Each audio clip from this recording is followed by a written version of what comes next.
Assalomu alaykum qadrli obunachilarim. Bugun xizmatimizga, ya'ni uydagi itga ham umumiy kurs mashg'ulotlarini o'rgatish bo'yicha kerakli tavsiyalarni ko'rsataman. Bizga kerakli bo'ladigan narsa eng birinchi boks deyiladi. Mana shu narsani o'zim yasaganman, siz ham yasab olsangiz bo'ladi uyda turib.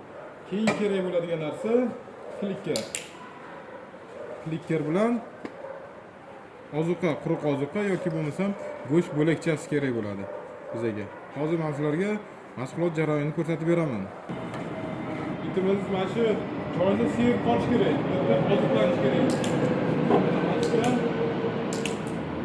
Ko'p ovqat yeyish kerak.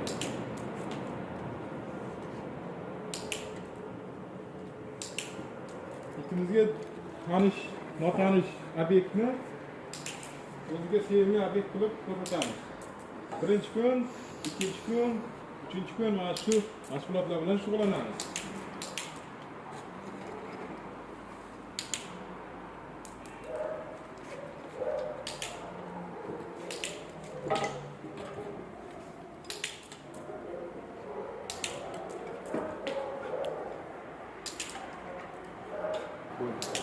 Sizlarda savol bo'lishi mumkin, klikker nimaga kerak?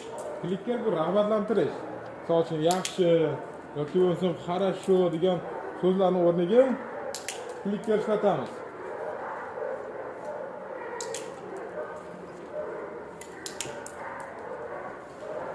Mana ko'rganingizdek, itimizda obyektdan cho'chish yo'q. Mana obyektga kirib, ovqatlanib ishini bajaryapti.